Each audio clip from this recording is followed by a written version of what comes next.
Hey guys, before the video starts, I just want to ask you to consider liking the video if you enjoyed it, sharing it with your friends, and thinking about subscribing if you want to see more content like this. Also, I do have a Patreon link down below, and if you do think you can spare $1 or $2 to support a creator in need, or a creator that just likes to create good stuff, thank you for that. I love you very much.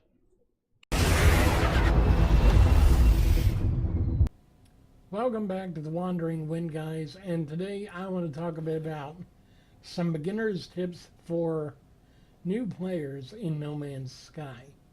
Now, this obviously is being spurred on by the upcoming Beyond update this summer, but I really just want to be able to say a few things about the game itself. First of all, I won't be going over all the traditionally, generic tips about the game.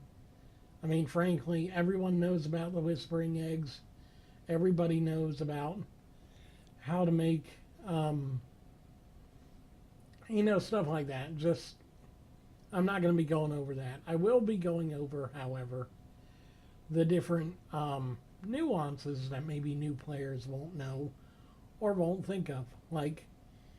Okay, so first of all, I want to talk about base building, because very early on, like the second or third mission you get, you'll be presented with the opportunity to build a base on a planet that you choose. Now, first of all, I would choose, if I were you, a planet that has a non-extreme climate, so look for lush planets. These won't have as severe weather all the time, and won't usually drain your resources as far as your shields and stuff as quickly. So that'll allow you to conserve energy that way and conserve resources. Another thing is, when you do build your base, try and find an outpost of some kind with a launch pad.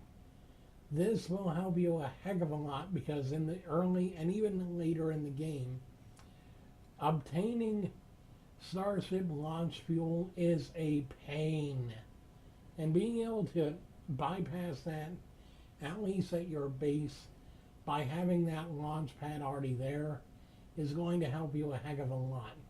So, if you're, I don't know, if you decide to use a trading post or a minor settlement, it doesn't matter, but it will give you a nearby point of trade, as well as a launch pad that allows you to conserve your fuel, at least while you're at your base. And that's always great, because the last thing you need is to constantly have to refill your tanks, especially in the early game before you get your efficient thrusters and everything. So that's great. Another thing, everyone says when you first start the game, scan, scan, scan, and look for whispering eggs. However, I have found a more efficient way to do early game currency, getting early game units.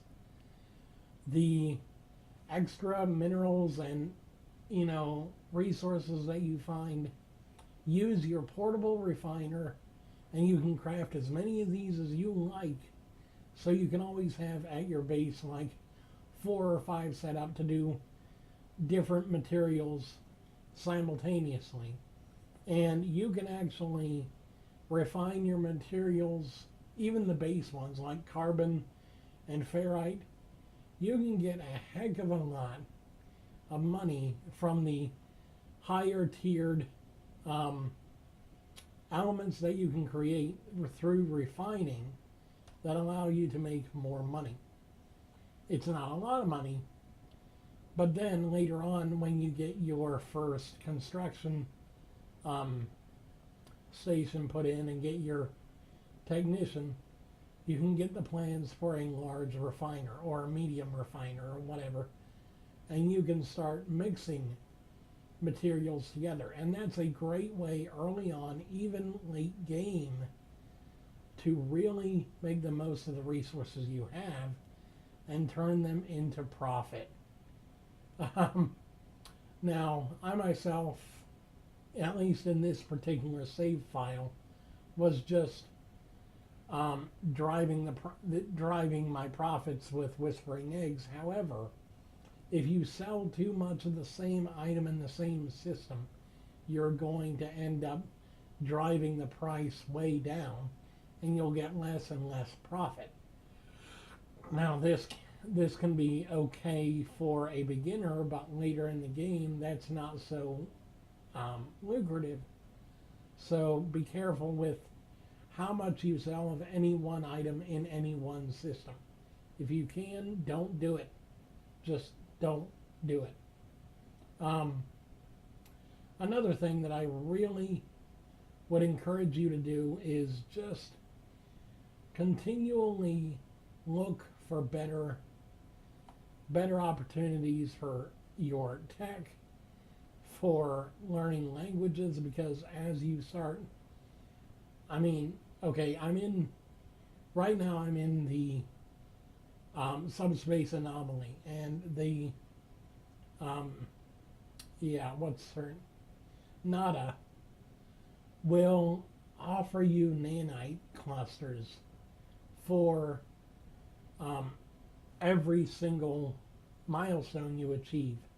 So if you keep learning languages, if you keep learning new words, you get more nanite clusters. If you discover more planets, if you talk to more, that's another big thing. Talk to every alien you can find, because you will not only learn things as far as a new language or whatever, if you got the right materials to barter, you can also get specialized tools. I got a special upgrade on my multi-tool just by talking to an NPC. Just always look for those kinds of opportunities. And then finally, have fun. No Man's Sky is a time waster, but it's also a fun, explorative game that just really, really makes you feel like, wow, I love this game. And, most people would say, oh, video games are a waste of time. But when you got nothing else to do, or when you just need a moment to relax, video games are fun. So I want to thank you guys so very much for watching. I want to say how much I appreciate everything you do for me. And until next time, I just want to say I love you very much. I will see you guys again soon. And until then, I'll be back when the day is new. And I'll have more ideas for you. And you'll have things you'll want to talk about. I will too. Because it's you I like. Thanks for watching and have a great day.